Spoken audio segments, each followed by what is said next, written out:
So, excuse me. So the Christ child has been born, and we have celebrated the stable and the star, the shepherds and the angels. We sang some carols and enjoyed the visit of the wise men. Our little nativity scene is all complete. But wait, there's a group approaching in the distance, moving toward our happiness. They're marching in step and they're armed. I'm going to hit the pause button. This is going places that I'm not ready to go. Let's go back. Back to the innocent, helpless baby with his family. A new family. Joseph and Mary and the newly born Jesus. Probably staying with unknown relatives. Maybe a cousin or an uncle. Family time. Nothing brings the family closer than observing and living with extended family. Am I right? Cousins and brothers and sisters, aunts and uncles, all thrown together by circumstances. I was the oldest of the cousins, about Joseph's age, at a family Christmas gathering one year at a ski resort. 3 families with grandpa and grandma, all cozy in a large home on the side of a mountain. 8 adults and 6 children between 6 and 15. It was crowded, and after a couple of days, the newness of the adventure had worn off. We were not even halfway through this family vacation, and the siblings were at each other, and sides were being drawn up. A visit from an angel of the Lord would have been a welcome change in the monotony of the situation.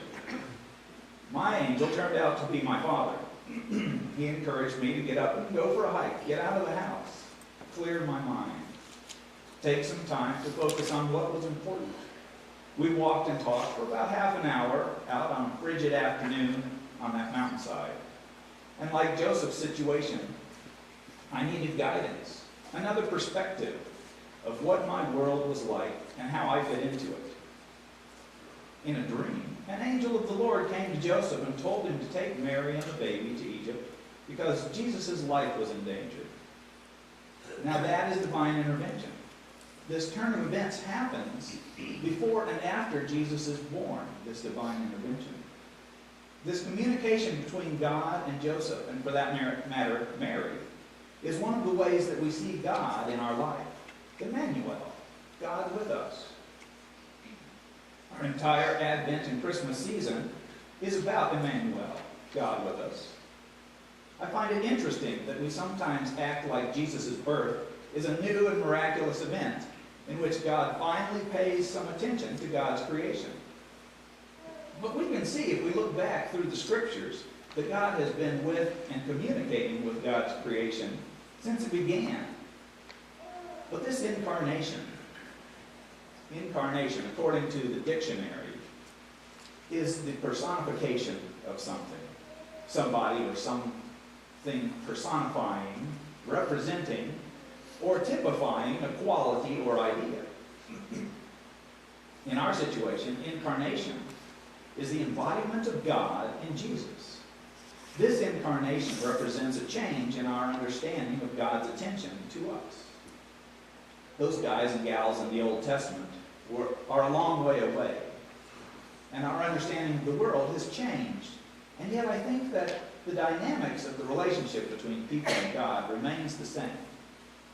We are finite creatures who have a tendency to focus on ourselves. We become self-absorbed in the busyness of living our lives. And we don't notice God's involvement. Sometimes we need to change our focus in order to be aware of God at work all around and within us. I believe that people are experiencing God's love without even knowing that God is working through them. You may know that I drive a school bus during the week. I get to observe human behavior twice a day on the way to and from school. I have about 70 regular subjects that I have the pleasure of watching grow up. I've witnessed students perform loving acts on behalf of other students that is totally out of character for them, and for no obvious reason. I think that is the love of God shining through a crack in that selfishness. That kindness is the Spirit of God that dwells within each of us. Emmanuel, God with us. So is a message from an angel God with us? Or does baby Jesus represent God with us? The way that I understand Emmanuel is that Jesus showed us how to focus on God in our lives and in the world. He showed us that God is indeed with us in all that we do and in all that we are. The change brought on by Emmanuel is not about God. It's about us. Emmanuel is the reminder that God is with us always, and that if we care to observe life in a different way, we will see God at work. In our story, we can see that there is some change occurring in the lives of the characters. In fact, as we observe the world around us, we can measure change. Everything is moving and changing. Molecules are constantly in motion. So at the smallest level, change is constant. No matter where we focus our attention, change is happening. Odd, isn't it, that normal human behavior often finds a comfort in an environment that they think is going to be change-free. Sometimes folks complain about change as if there were some kind of wonderland in which nothing changes. For example, I like to have my breakfast at the same time every morning. I like to go into the pantry and find the peanut butter in the same place every time I want to make a sandwich. But that doesn't always happen.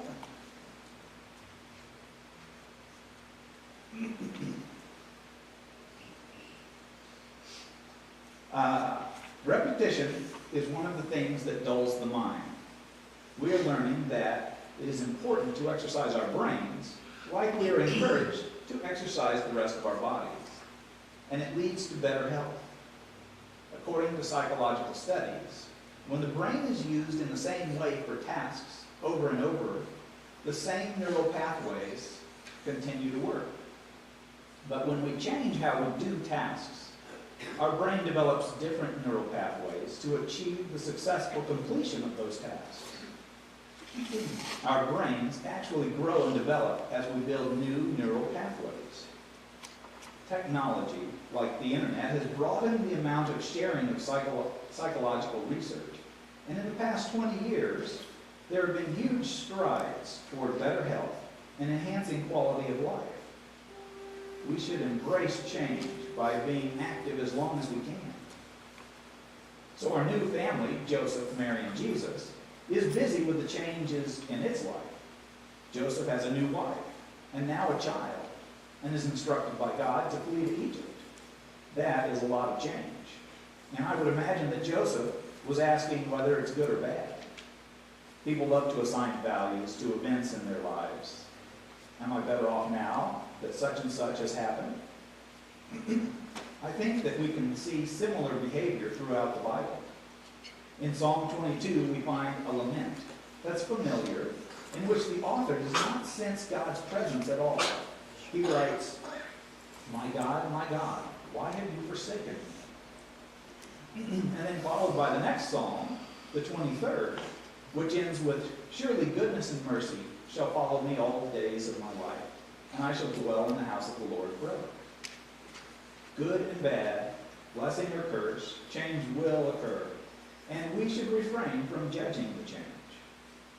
I'm sure you know the story of the old man and the white horse.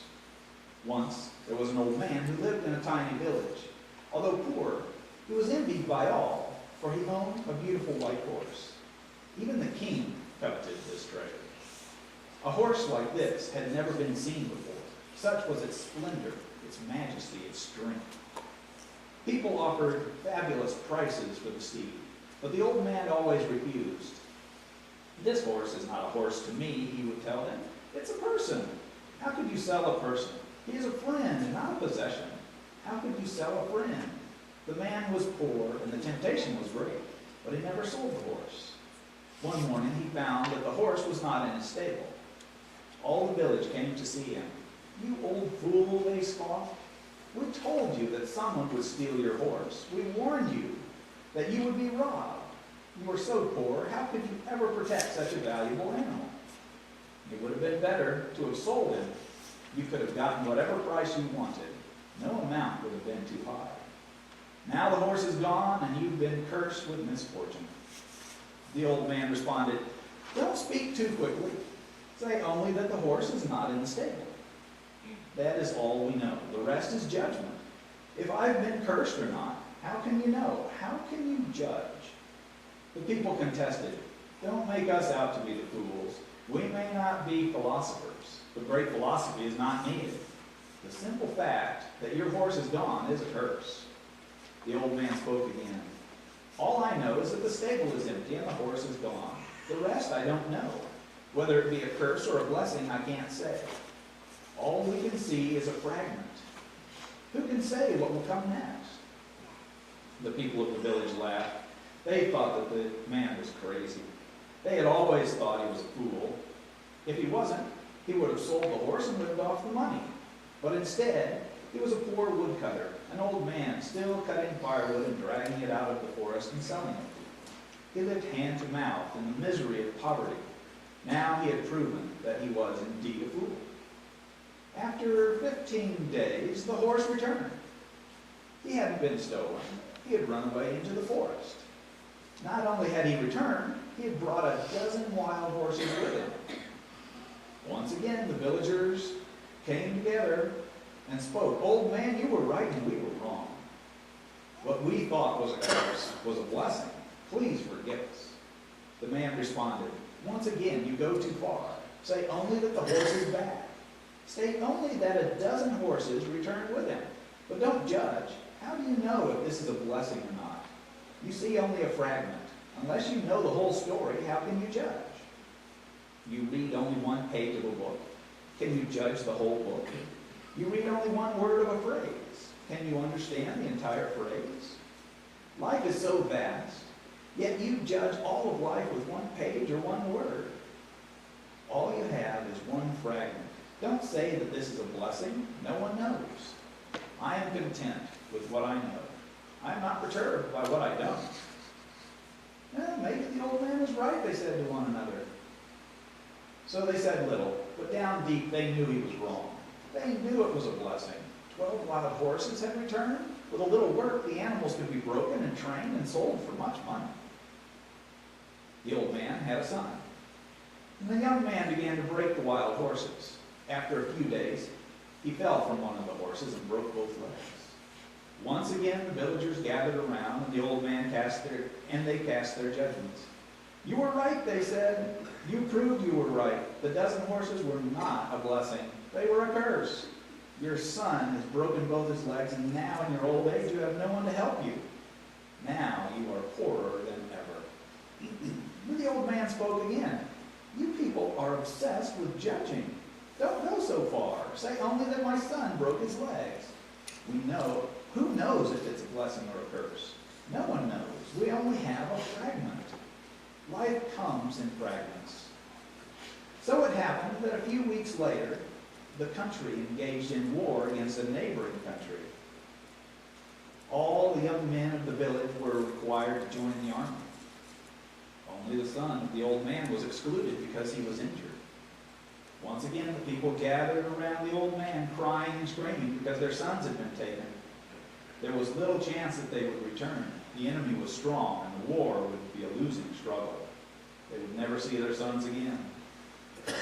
You were right, old man, they wept. God knows you were right. This proves it. Your son's accident was a blessing. His legs may be broken, but at least he is with you. Excuse me. Our sons are gone forever. The old man spoke again. It is impossible to talk with you. You always draw conclusions. No one knows. Say only this. Your sons had to go to war and mine did not. No one knows if it's a blessing or a curse. No one is wise enough to know. Only God knows. So, on and on it goes. Change. I don't have to tell you that it's not easy. You know full well what it's like to experience great change.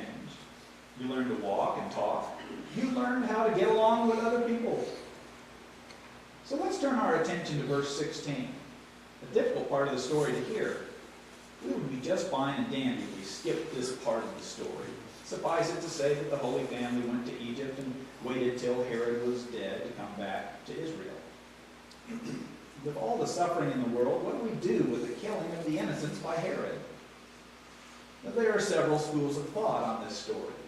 The traditional view is that Herod was paranoid enough to follow through with this killing all the males 2 years old and younger, with the number of victims being from several hundred to 144,000, which is a metaphor for completeness. So he had them all killed. New scholarship places the number of victims between 20 and 0. There is no other record of this event, so there may not have been an actual event. If there was an actual event in this rural place and at that time, there would have been very few families living in the region, so that decreases the possible number of children to be killed. This story is part of a triad, which is typical of Matthew's writing skill. Matthew liked to bring 3 points to bear on important aspects of his gospel. And we see here that there are 3 references to the Old Testament that tie Jesus into the Jewish tradition. The book of Matthew was written for a Jewish audience, and the use of Old Testament prophecies to validate Jesus' life happens throughout the book. So with Jesus being forced to flee to Egypt in verses 14 and his return in verse 15, he can fulfill a prophecy from Hosea 11:1, out of Egypt I have called my son. Then in verses 17 and 18, Matthew quotes the prophet Jeremiah 31:15, which contains a lament in Ramah, followed by a third prophecy fulfilled in verse 23, which quotes Isaiah 11:1. These stories are contingent on our perception of Scriptures. There are, as you know, several ways that we can look at the Scriptures. We can take a literal view, or perhaps an historical view. I grew up with the literal view of the Scriptures and found that it led, for me, to multiple problems with conflicts within the Scriptures. I've since learned that if we look at the Holy Scriptures as writings that come from a specific time and place, those conflicts are not as important. The important message of the Scriptures is that God loves the creation and wants the best for it. Our allowing the Scriptures to inform our spirituality and morality brings Emmanuel. We should be thankful that these verses are included in the story, because they point out that God is with us in all situations. It shows us that there are insecure people in this world, some in positions of power, who will do selfish things with no regard for the feelings or well-being of others. It also shows us more about the nature of God. God is not a vending machine for our wants and desires. God is not going to stay the hand of those who will hurt others. We can learn from that that there will be a change in life. There will be good and bad change. God is not going to manipulate our behavior. The Emmanuel that is occurring is the Spirit of God within each of us, prompting us to question and explore our world and ourselves. Jesus' life shows us how our perspective can change how we experience the events of this world. Does God being with us make everything hunky-dory? By no means. Does God being with us cause us not to have any feelings or emotions? Certainly not. We were designed to live life to the fullest. And that life is richer when we work toward moving the focus of our life from ourselves to others. We may not know if what will happen this next year is a blessing or a curse, but we do know that we are not alone. The Creator of all that is desires to share in our change-filled, abundant lives. Amen.